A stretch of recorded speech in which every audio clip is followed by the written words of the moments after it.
horas e 7 minutos. Olá, boa tarde para você, nosso ouvinte, nossa ouvinte aqui da Rádio CBN Amazônia.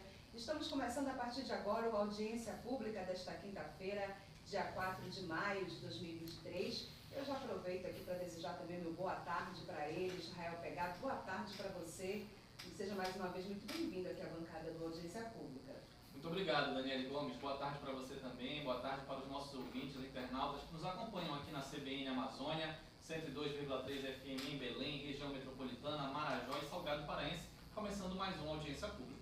Começando mais uma audiência pública, Israel Pegado. E no programa de hoje a gente vai discutir o tema Os 80 anos da CLT. Exatamente. Na última segunda-feira, dia 1º de maio, Dia do Trabalho, marcou 8 décadas de existência da consolidação das leis do trabalho, mais conhecida como CLT. A norma foi assinada por Getúlio Vargas em 1º de maio de 1943 e garantiu aos trabalhadores e também às trabalhadoras uma série de direitos trabalhistas desde então. Qual a importância para a sociedade e o mercado de trabalho da CLT? Como a reforma trabalhista alterou essa legislação? Estas e outras questões vamos debater aqui no Audiência Pública, que traz como tema no dia de hoje 80 anos da CLT. E você tem dúvidas a respeito desse assunto? Quer mandar uma pergunta para a gente? Você já sabe, né? Você é nosso convidado especial. Manda sua interação no nosso WhatsApp no 988140073 ou ainda no nosso chat que está aberto lá no canal no YouTube, no endereço youtube.com/CBN Amazônia. A audiência pública de hoje já está no ar.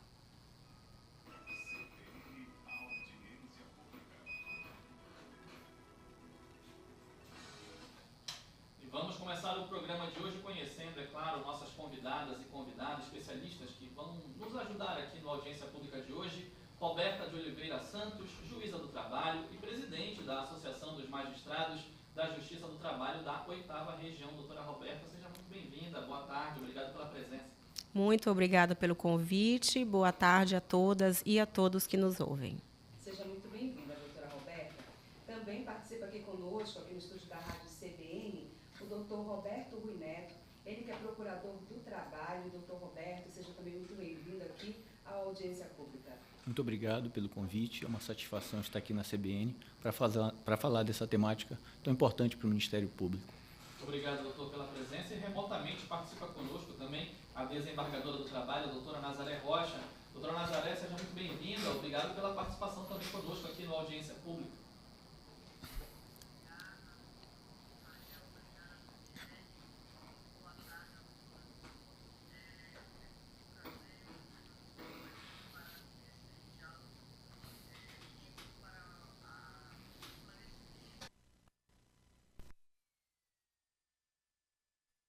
Muito bem-vinda, doutora Nazaré. Sem dúvida. Queria começar então com a doutora Roberta, falando para a gente um pouquinho dessas 8 décadas de existência da CLT, né? Quais as principais garantias e direitos que nós temos a partir dessa legislação para o trabalhador, doutora? Bem, eu acho que primeiro é importante a gente colocar para o nosso público, né, para a sociedade, o contexto em que a CLT surgiu, o contexto em que a CLT foi aprovada, né?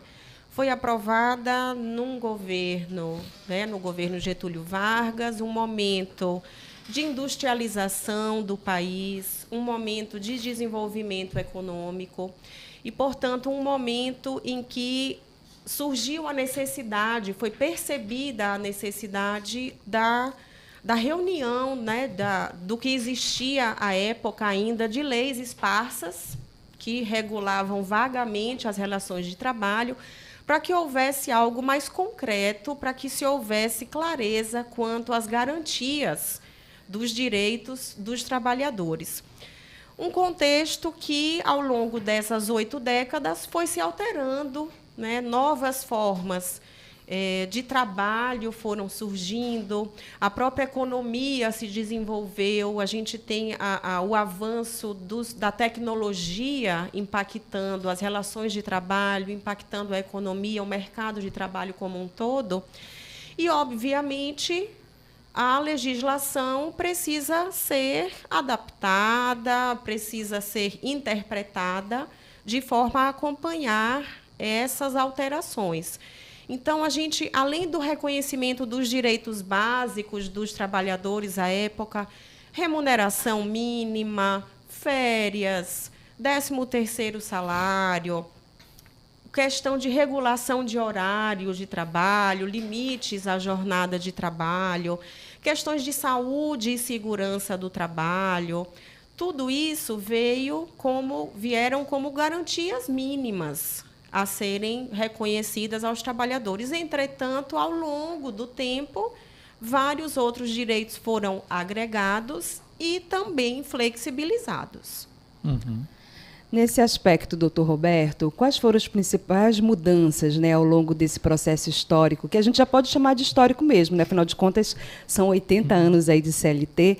Então, quais as principais mudanças que a gente pode destacar ao longo desse tempo?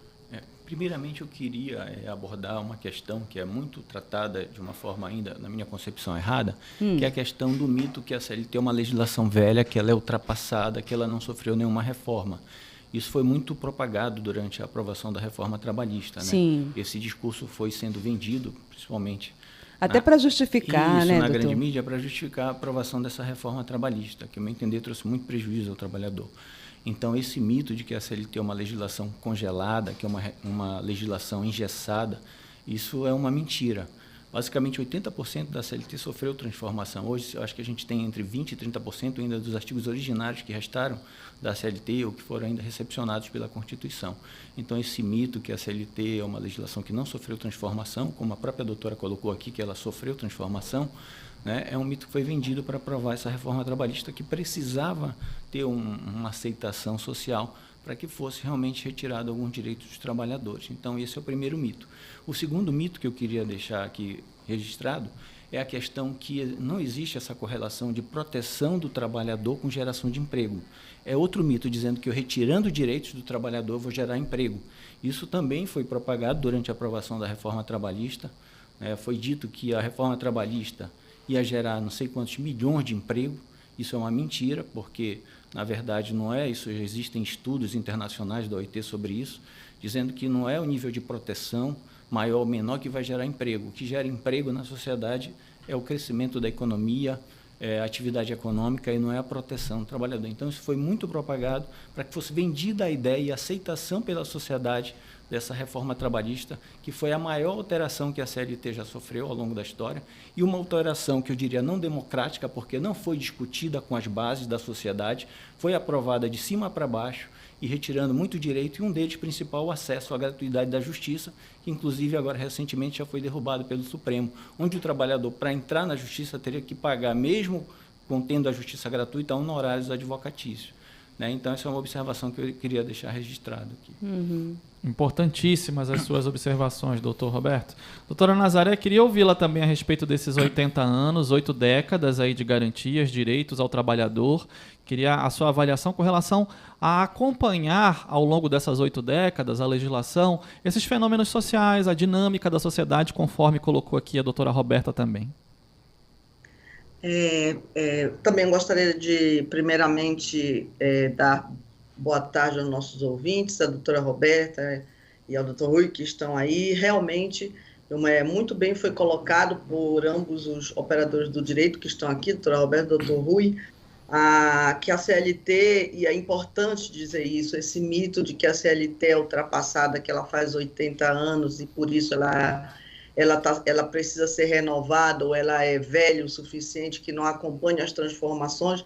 Isso é realmente um mito. Para vocês terem uma ideia, a CLT ela foi editada, como já bem colocou a Daniele, em 1943, mas em 1946 ela já sofreu uma alteração com a Constituição da época.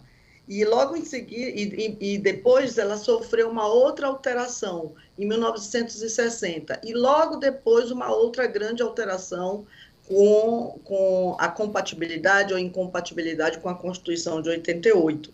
Então, vejam que durante todos esses 80 anos, a CLT ela vem sendo aprimorada, muitas das vezes aprimorada. E, como bem colocou o doutor Rui, nessa última vez, infelizmente, a reforma trabalhista ela é desestruturante, ela prometeu uma coisa que ela não entregou. Para vocês terem uma ideia, em 2022, um dado do IBGE é que a taxa de informalidade da população ocupada é de 40,1%. Imaginem que quase a metade de toda a população com idade para se manter ocupada está na informalidade, ou seja, está fora da CLT, né? Porque não tem carteira assinada, porque vive à margem do trabalho regulado, e obviamente que isso vai impactar na nossa sociedade, porque essas pessoas adoecem, essas pessoas se acidentam nos seus respectivos trabalhos. Essas pessoas não têm amparo, mas elas vão superlotar, sim, o SUS, elas vão superlotar os sistemas de saúde, e quem paga somos todos nós. Então, eu acho importante, muito bem colocado, que isso é um mito de que a CLT é uma legislação que não sofre mudanças. Ela sofre mudanças, muitas mudanças delas ao longo desse período foram producentes no sentido de realmente amparar esse trabalhador, mas infelizmente a última reforma que nós tivemos, que foi estruturalmente feita de forma assodada, sem uma preocupação maior em se estudar a legislação e visando a melhoria realmente dessa proteção do trabalho. E só para corroborar aí as informações trazidas aqui pelos nossos convidados especialistas, eu fui buscar um número. Daniele Gomes, fonte aí do IBGE, o Instituto Brasileiro de Geografia e Estatística, fez um levantamento em 2021, quando completou 4 anos da reforma que foi aprovada em 2017, ainda no governo Michel Temer. Tínhamos em 2017 12 milhões e 300 mil desempregados, e esse número saltou para 14 milhões e 100 mil desempregados em apenas 4 anos. 2h19. Fazemos o primeiro intervalo da audiência pública, daqui a pouco voltamos. CBN Audiência Pública.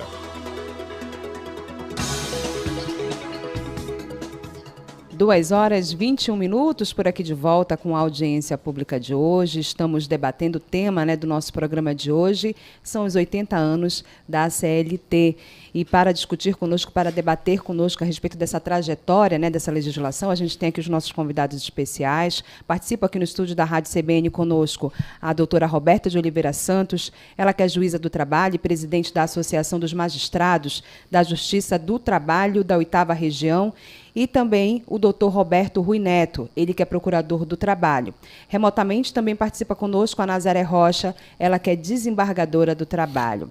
Doutora Roberta, eu gostaria de retomar essa nossa roda de conversa com você. Nós falávamos há pouco da reforma trabalhista que ocorreu recentemente, dos impactos que ela proporcionou junto a essa legislação, junto à CLT. Eu gostaria que você destacasse para a gente quais foram esses principais impactos, quais foram essas principais mudanças.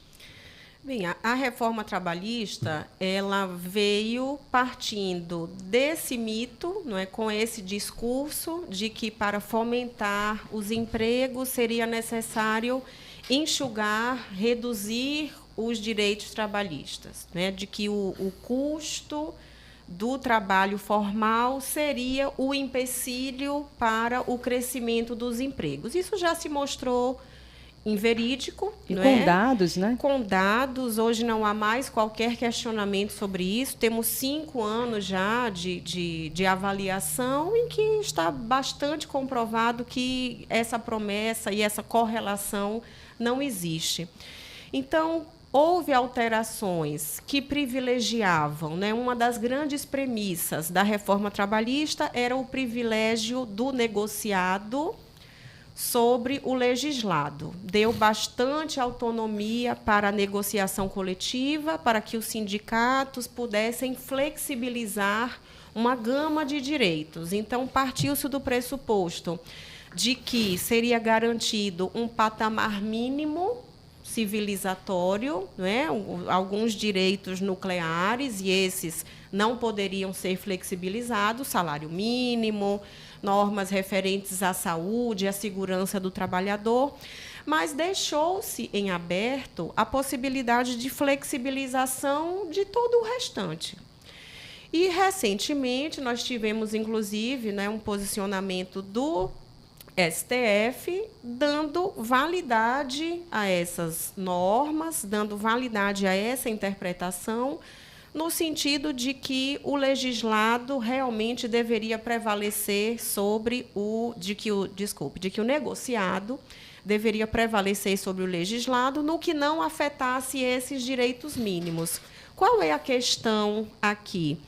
Isso seria muito interessante se nós tivéssemos uma negociação coletiva de igual para igual. Se nós tivéssemos uma negociação coletiva realmente equilibrada. Mas o que nós vemos hoje é que as empresas, o setor econômico, usa a negociação coletiva basicamente para flexibilização. Nós dificilmente vemos realmente um ganho por meio da negociação coletiva. E esse instrumento, essa pressão que os sindicatos sempre exerceram e exercem, ela deve ser feita para a conquista de melhorias, não necessariamente para flexibilização, sempre. Uhum. Doutor Rui Neto, diante desse cenário que a gente tem, desses danos, desses prejuízos que a reforma trabalhista causou aí, principalmente para a classe mais frágil, digamos, diante da relação que é o trabalhador e o empregado, tem como voltar atrás? Tem como desconstruir o que foi erguido aí dentro do Congresso? Então, uma vez aprovado, fica difícil agora, ainda mais com a composição desse Congresso, a gente refazer o estrago que já foi feito, A gente sabe que a nossa bancada no Congresso é uma bancada que tem poucos representantes dos trabalhadores, então é muito difícil voltar atrás nisso. O que tem sido feito é que algumas questões já foram colocadas diante do Supremo Tribunal Federal, que já julgou algumas questões dessa reforma inconstitucional, como a que eu acabei de falar aqui há pouco, a questão do pagamento das custas, dos honorários, mesmo para aquele trabalhador que tinha direito à gratuidade da justiça, era obrigado pela reforma a pagar os honorários, quando ele perdesse a causa ou parte da causa. Isso foi declarado recentemente pelo Supremo inconstitucional. Outro retrocesso que essa reforma trabalhista trouxe foi a questão das empregadas gestantes e lactantes com relação à questão do trabalho insalubre. Ela criou condicionantes para que essa trabalhadora, a mulher gestante ou lactante, pudesse se afastar da insalubridade, definindo que precisaria de um atestado, quando antes não haveria essa restrição. Isso também o Supremo já definiu que isso é inconstitucional, por trazer uma discriminação ao trabalho da mulher, da gestante, da lactante e principalmente a proteção da criança, da infância, que é a proteção maior. Outra supressão de direito que essa reforma trouxe foi a supressão das horas in itinere, que são aquelas horas de percurso, quando a empresa ela não é servida por transporte público regular e ela precisa levar esse trabalhador, por exemplo, de uma mina até o local de trabalho. Essas horas até então eram computadas na jornada de trabalho, porque era um tempo que o empregado, querendo ou não, estava à disposição do empregador. Hoje foi suprimido essas horas, elas não são mais computadas como horas de trabalho.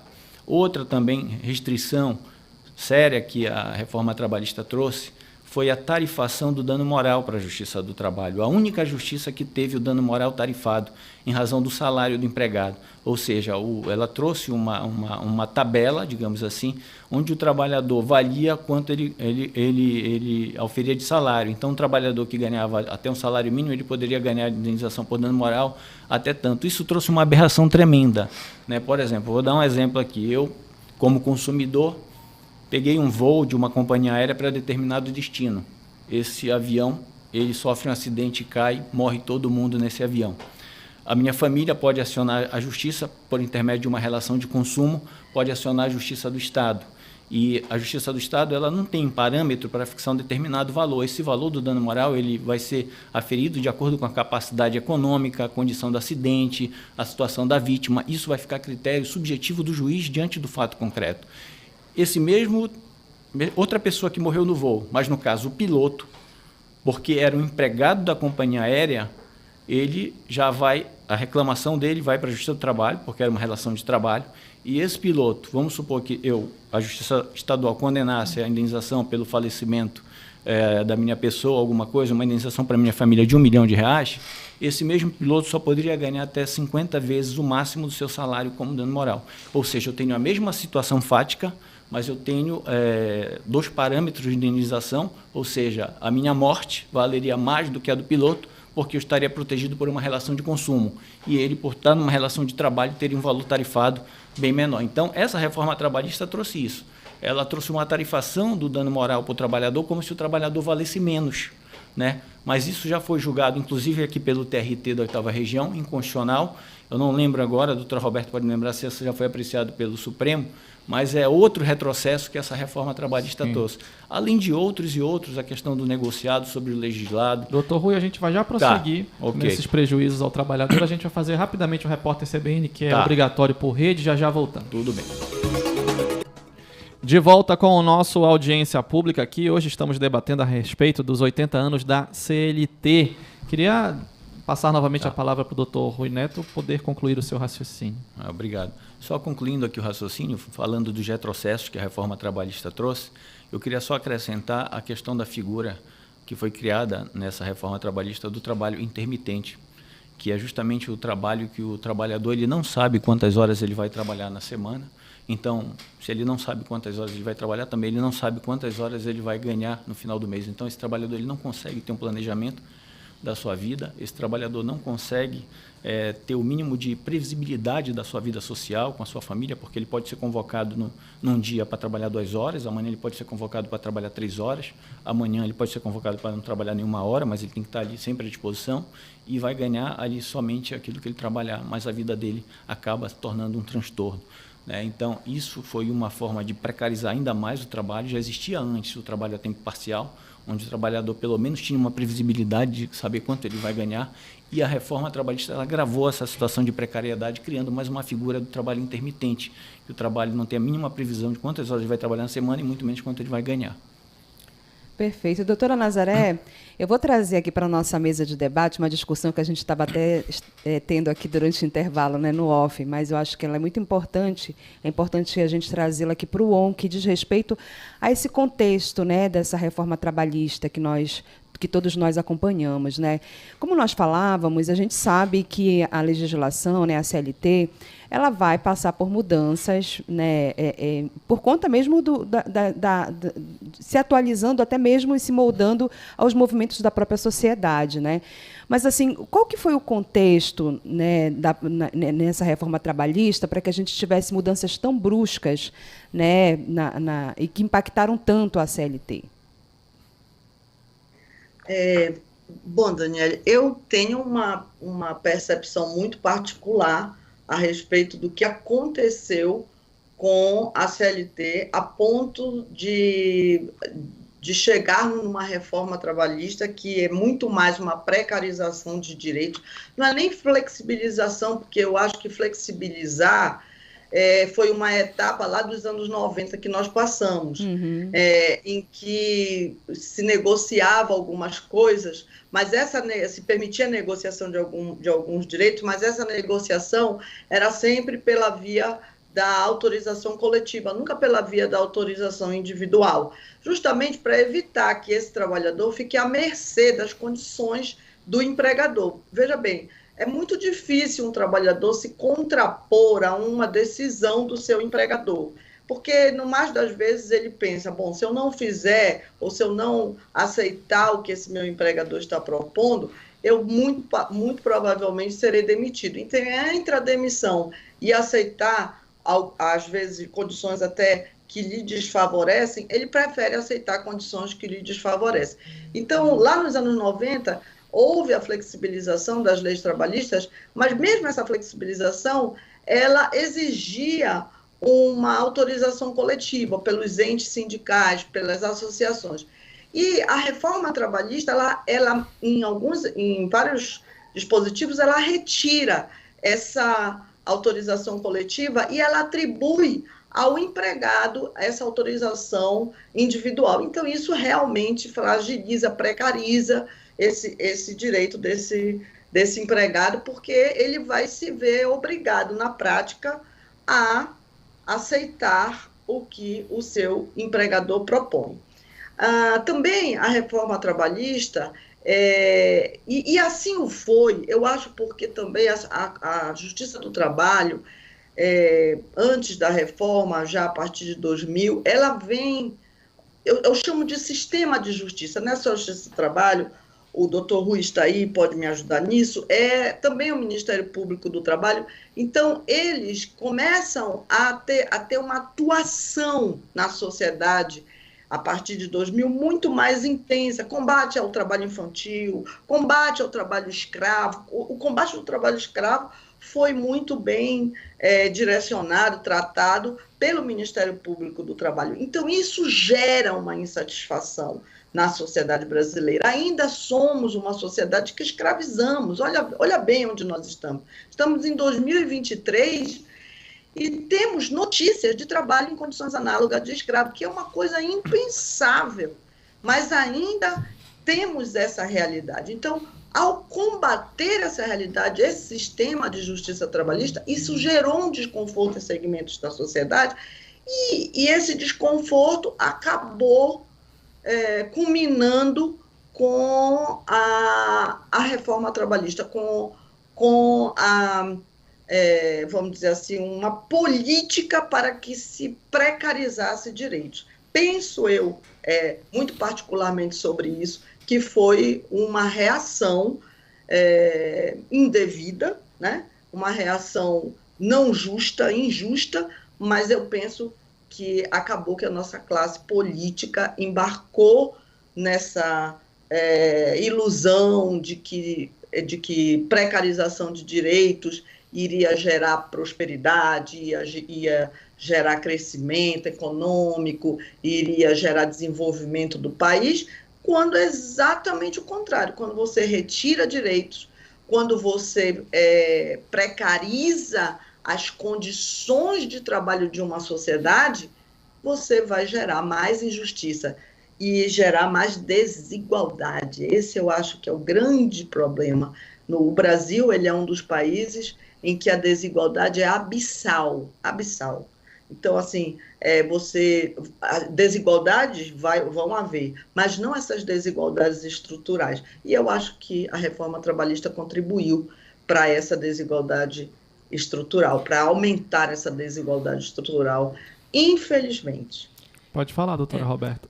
Pegando esse gancho, não é, dessa colocação que a doutora Nazaré nos apresentou agora, eu penso que mesmo depois, não é, de 80 anos, ainda estamos debatendo se a CLT, né, é suficiente, não é, se ela é muito, se há muitos direitos trabalhistas, quando nós precisamos situar o debate onde ele realmente deve estar focado, que é na dignidade da pessoa do trabalhador, na garantia de direitos humanos ao trabalhador. O problema não está em superdireitos, não está em protecionismo exacerbado. Nós vivemos numa sociedade em que nós ainda lutamos e precisamos diariamente defender o básico, defender a dignidade do trabalhador. O tema número 1 das ações trabalhistas, a esmagadora maioria das ações trabalhistas que a Justiça do Trabalho recebe, é sobre verbas rescisórias. É sobre o trabalhador que foi dispensado e não recebeu aquele mínimo. Não há discussão nenhuma sobre direito ali. É simplesmente o desrespeito a garantias que são mínimas. Então, nós precisamos situar o debate hoje na dignidade do trabalhador, no respeito aos direitos humanos, no combate ao trabalho escravo, no combate ao trabalho infantil, na garantia de trabalho decente, que é um trabalho que garante a subsistência do trabalhador, mas em condições de respeito aos direitos humanos, em condições de liberdade, em condições de equidade. Precisamos olhar para os direitos das mulheres. Precisamos olhar sobre essas diferenciações que ainda hoje existem entre homens e mulheres nas relações de emprego. É para isso que precisamos olhar hoje. Não para protecionismo. Precisamos olhar para a garantia do mínimo. Somos uma sociedade que ainda não consegue garantir o mínimo.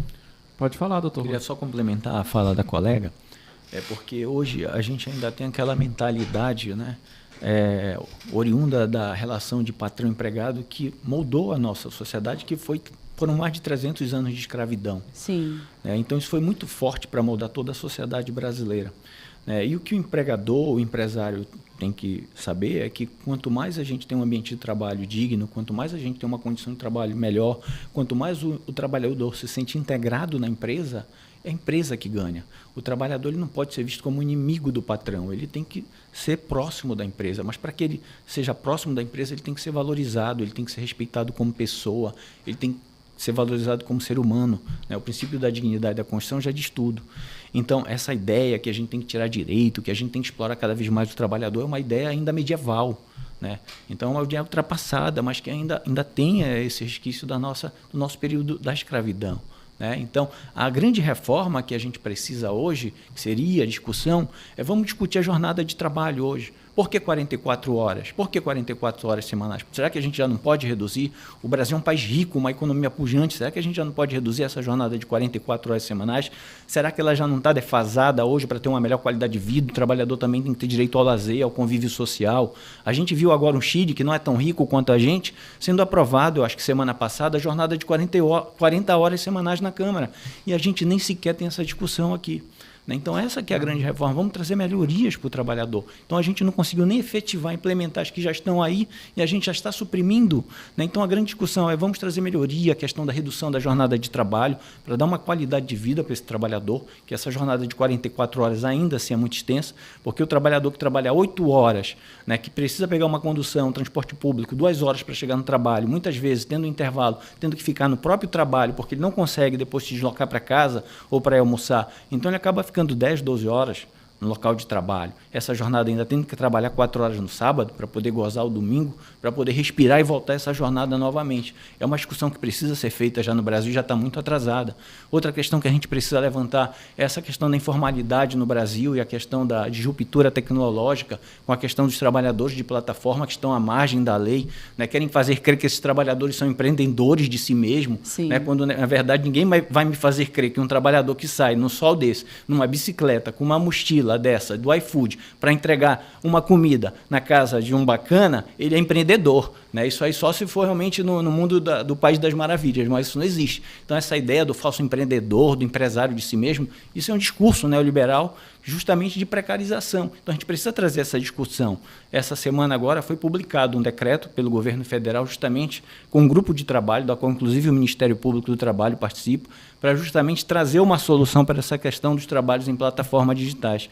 Eu espero que saia alguma coisa positiva daí, mas depois disso a gente precisa também lutar no Congresso Nacional. E para que o Congresso Nacional aprove alguma coisa nesse sentido, a sociedade precisa estar mobilizada, precisa estar politizada, precisa estar informada. Então, daí a importância desse tipo de programa para levar a informação e o conhecimento para a sociedade, porque a sociedade brasileira precisa estar mais mobilizada, engajada politicamente. E é isso que falta também, para que a gente possa exigir melhorias e reformas que possam trazer melhoria e a melhora na condição social do trabalhador brasileiro. Sem dúvida. Doutor Rui, se o senhor me permite uma parte? Sim, doutora Nazaré, fique à vontade. Pode falar. É muito interessante essa abordagem, porque se você pega o tempo de trabalho que um trabalhador de plataforma tem que dispor diariamente para que ele ganhe um mínimo, você vai ver que, além dele não ter nenhuma garantia, ele também tem que trabalhar à exaustão. Esse trabalho à exaustão, ou esse viés do trabalho à exaustão também é uma tradição escravocrata que nós trazemos. É inerente à nossa percepção. Então, isso é extremamente interessante, porque esse trabalhador de plataforma, ele está à margem, ele pensa que ele é empreendedor, mas ainda que pense que é empreendedor, ele trabalha à exaustão, porque ele não tem como parar de trabalhar. essas plataformas disruptivas, elas não permitem que ele pare de trabalhar. Porque se ele parar de trabalhar, ou se ele começar a escolher o horário de trabalho, vão ser disponibilizados para ele, por exemplo, nesses aplicativos de transportes ou de entrega de comidas, vão ser disponibilizados para eles clientes ou entregas menos atrativas, de baixo valor. E uma outra questão que a doutora Roberta coloca, que eu acho que é muito importante, nós temos que reforçar aqui, nós estamos discutindo ainda retirada de direitos, quando nós deveríamos estar pensando em proteção desses direitos. Nós somos um dos países que mais há acidente de trabalho no mundo. Isso é o quê? É o trabalho inseguro. É o trabalho sem a observância das leis de segurança, que são o básico para que uma sociedade possa viver bem, para que uma sociedade não sobrecarregue outros setores dessa mesma sociedade, como, por exemplo, o setor da saúde. Então, nós precisamos, sim, mudar a nossa mentalidade. Nós precisamos, sim, informar a população, nós precisamos nos informar, nós precisamos refletir sobre essas questões para que a gente possa garantir direitos e não retirar direitos, precarizar direitos, flexibilizar direitos. Só para complementar, com relação a essa questão do trabalho em plataforma digital, né? Porque o discurso que se prega e que a gente vê é que ele teria autonomia, né? Porque ele trabalha a hora que quer, ele tem autonomia, se ele quiser descadar. Mas, na verdade, esse trabalhador ele não tem nenhuma autonomia, na verdade. Primeiro que ele não define a tarifa. Não é ele que tem poder de definir a tarifa, quanto é que ele vai cobrar. Ele não tem uma relação de continuidade com o cliente. Às vezes ele atende um cliente, nunca mais na vida dele ele vai saber. Quem tem esse controle é a plataforma. Esse trabalhador ele é avaliado tanto pelo cliente, quando faz a corrida, vamos supor o Uber, você avalia, quanto pela plataforma. Se ele não atender, não tiver uma média de avaliação positiva, ele é descadastrado da plataforma. Então, ele não tem margem para negociar preço, ele não tem autonomia. A própria empresa estipula as condições que o carro dele deve ter, ele tem que ter, não pode ser um carro anterior a 95, tem que ser assim. A própria empresa encaminha vídeos quando ele faz o cadastro de como ele deve se portar com o cliente, né? O fato de eu não ter alguém dando ordem para o empregado, isso não quer dizer que ele não é subordinado.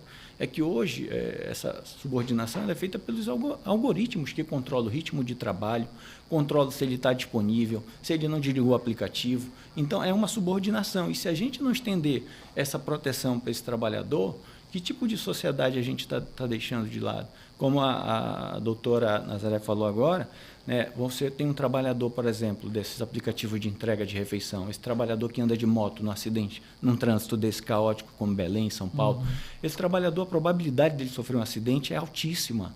Esse trabalhador sofre um acidente, morre, perde uma perna, perde um braço, a família fica completamente desamparada. A empresa ganha em cima desse trabalhador como se fosse um trabalhador descartável, e aí ele vai para onde? Ele vai para o SUS. Quem vai atender ele é o SUS, que já está sobrecarregado. E aí quem vai custear isso é a sociedade, e essas empresas que lucram bilhões, são empresas mundiais. Só a Uber está em 63 países e não tem nenhuma contraprestação social pela exploração dessa mão de obra, né? A OIT fala que o trabalho não pode ser visto como uma mercadoria. E a gente está voltando a um patamar de pré-revolução industrial. Então, isso é completamente um retrocesso inaceitável, que nenhuma sociedade deve aceitar. Reflexão muito importante, doutor. Com certeza, o olhar crítico aqui dos nossos especialistas sobre o tema. 2 horas e 50 minutos, a gente faz o último intervalo da audiência pública, daqui a pouco voltamos.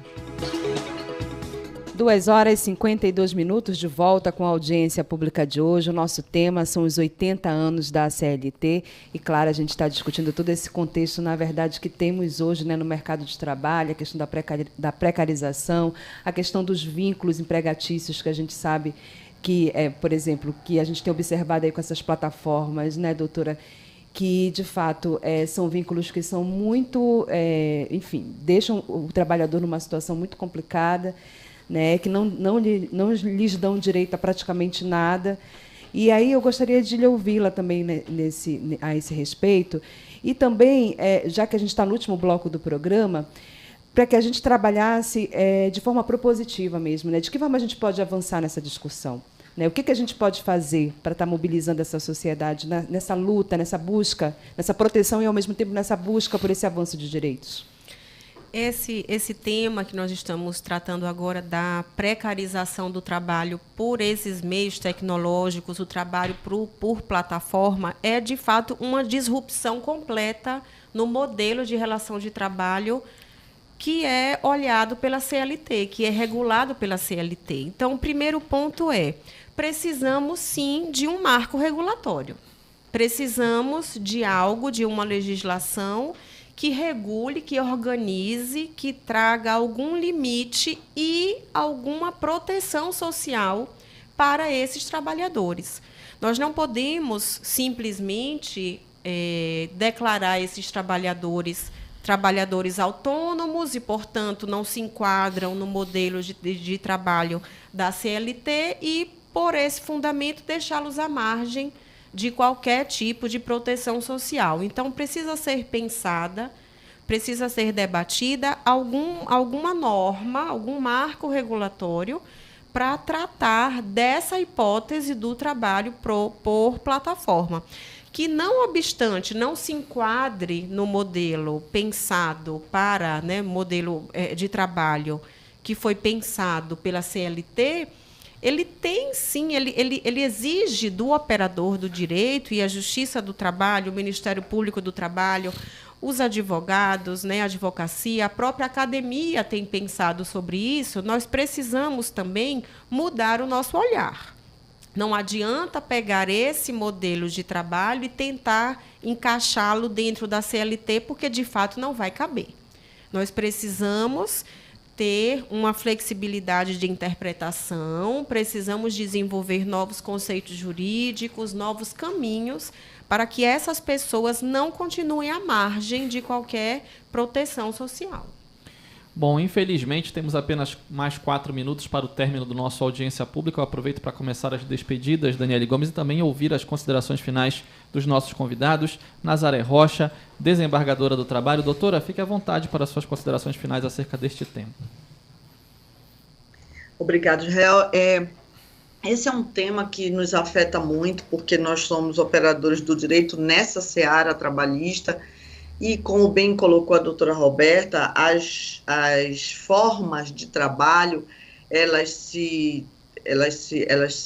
modificam no decorrer dessa evolução social, e nós estamos diante de várias formas de trabalho que nos desafiam a encontrar regulação e a encontrar interpretação até regulatória para essas novas formas de trabalho. Mas o importante aqui é a luta da sociedade, a luta da sociedade organizada, a luta de cada um de nós, porque, afinal de contas, nós temos interesse, em todos nós, a grande maioria, numa sociedade mais justa, mais fraterna, e essa sociedade só é possível se nós reivindicarmos essa sociedade. Se nós não reivindicarmos, se nós não lutarmos, a própria CLT, ela não nasceu espontaneamente.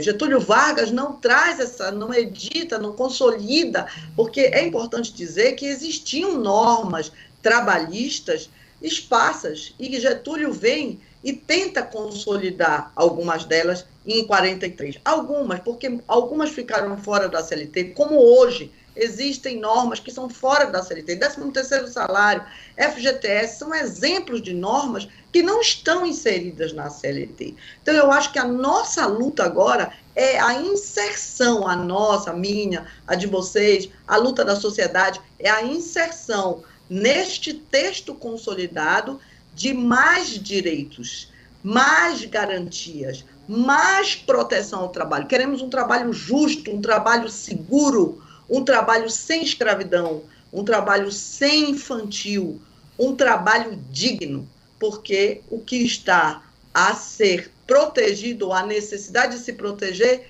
o que está em jogo é a dignidade da pessoa humana. Então, acho que a nossa luta só está começando, nós devemos aglomerar, devemos conjugar esforços para que a gente consiga colocar na CLT cada vez mais proteções. É isso. Perfeito. E eu queria muito agradecer essa oportunidade, agradecer a vocês que nos estão ouvindo, agradecer a doutora Roberta, ao doutor Rui, Daniel e Israel, muito obrigado por essa oportunidade. Nós que agradecemos, doutora Nazaré. A gente também gostaria aqui de agradecer o doutor Roberto Rui Neto, ele que é procurador do Ministério Público do Trabalho. Doutor, temos um minutinho para suas considerações finais. Eu rapidamente também só quero agradecer a participação. Eu me sinto muito lisonjeado em poder estar aqui representando o Ministério Público do Trabalho nesse espaço democrático, de debate com amplo alcance social. Eu acho que a gente pode repetir outras temáticas a respeito do mundo do trabalho, que eu acho que é muito importante para a nossa sociedade tão carente de informação, porque a informação que chega muitas vezes é a informação do outro lado. Né, a informação daqueles que querem continuar precarizando o trabalho, que querem continuar explorando o trabalho. Então, o trabalhador brasileiro, além dele já ser explorado, ele não tem acesso à informação. E demais, eu quero somente divulgar aqui o site do Ministério Público do Trabalho, que é o que eu anotei aqui, que é o PRT8, né, mpt.mp.br. Através desse site, qualquer cidadão, qualquer ouvinte pode apresentar denúncia com relação a trabalho escravo, irregularidade em âmbito coletivo nas empresas. No próprio site tem um disque denúncia lá, um link denúncia, e ele pode fazer essa denúncia tanto de forma anônima ou pode fazer, inclusive, colocando seu nome, pedindo para preservar o seu anonimato. Só isso que eu queria. Obrigado. Agradecer também a doutora Roberta de Oliveira Santos, juíza do trabalho. Muito obrigado. Muito obrigada, foi um prazer enorme estar aqui. Não é? A nossa associação dos magistrados do trabalho da 8ª Região está sempre à disposição para esse debate, para trazer informações para a sociedade. A gente que agradece, doutora. Muito obrigado aos nossos convidados especialistas, obrigado a você, ouvinte internauta, que esteve conosco em mais uma audiência pública. Vem aí o repórter CBN.